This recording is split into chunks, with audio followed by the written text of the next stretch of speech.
bafinyelela ngaphesheya kolwandle ezweni lamaGerasa. Wathi lapho esephumile esigebeni wahlangana masinyane nomuntu ovela emathuneni onomoya ongcolileyo. Lowo muntu wayehlala emathuneni kungasekho umuntu owayengambopha ngamaketango, ngokuba wayeseboshiwe kaningi ngozakosi namaketango, kodwa ewanqabula amaketango futhi ephule nozakosi. Kwakungekho noyedwa owayenamandla okumthambisa. Wayehlala njalo ubusuku nemini esemathuneni nasezintabeni, ememeza futhi ezilimaza ngamatshe. Wathi ukuba ambone uJesu ebuqamama wagijima wakhuleka kuye. Wayesememeza ngezwi elikhulu ethi, ufunani kimi wena Jesu ndodana kaNkulunkulu ophezu konke na? Ngikufungisa uNkulunkulu ungangihluphi. uJesu wathi kuye, phuma kulo muntu moya ongcolileyo. Jesus. Wayesembuza ethi, ungubani igama lakho na?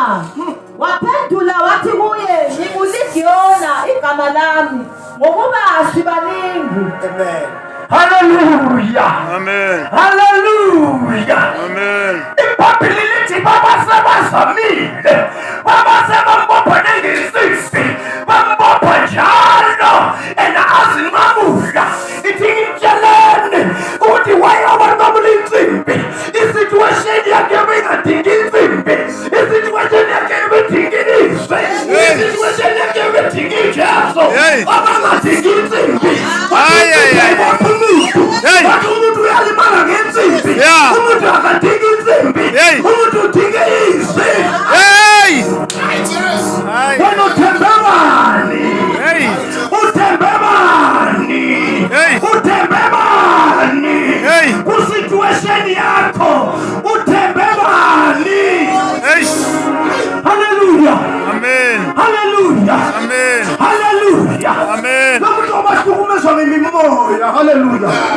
Imimoya yobe semthathile endlini, abangasasahlala endlini, abasahlala amathuneni. Ekhaya lakho abasemathuna ahlala enzani, azilimaza. Hallelujah. Imimoya yamadimoni leyo, imimoya yamadimoni.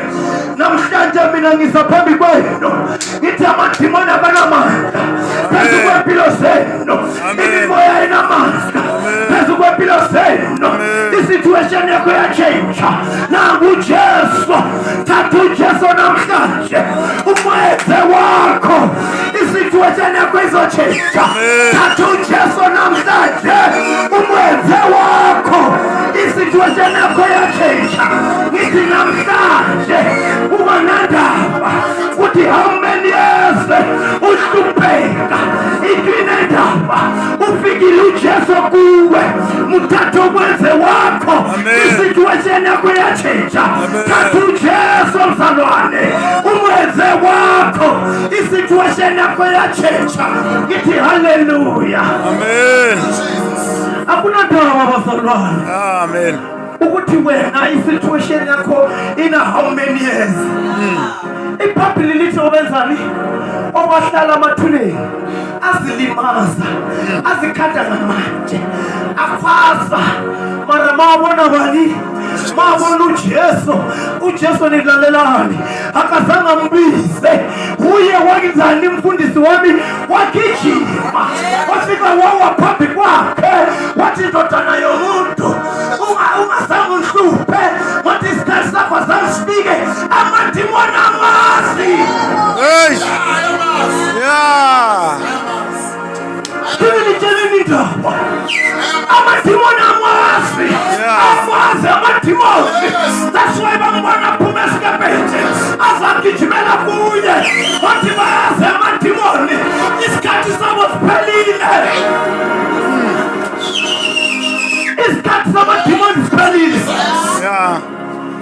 That's why bathi bambona amadimoni bamgijimela, wathi bazi kahle kufika ikakaramba, kufika uJesu, u-Alpha and Omega, lo angahluleki,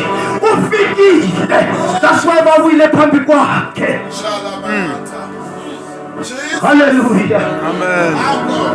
Hallelujah. Amen. Bazalwane mina ngiyacela asibalekeleni kuye. Amen. Kunempilo kuye. Amen. Kunempilo kuJehova. Kunempumelelo kuJehova. Akuna ndaba ukuthi isimo sakho sinjani. Impilo ndaba ukuthi wena uthembe bani. Hallelujah. Amen. Uthembe uJehova. Hallelujah. Amen. Bayasindiswa abamthembile uJehova. Amen. Hallelujah. Amen. Phela ungashothi la. Ngiduzana nokucetha. Hallelujah. Amen. Ngicela uye ku Romans 8.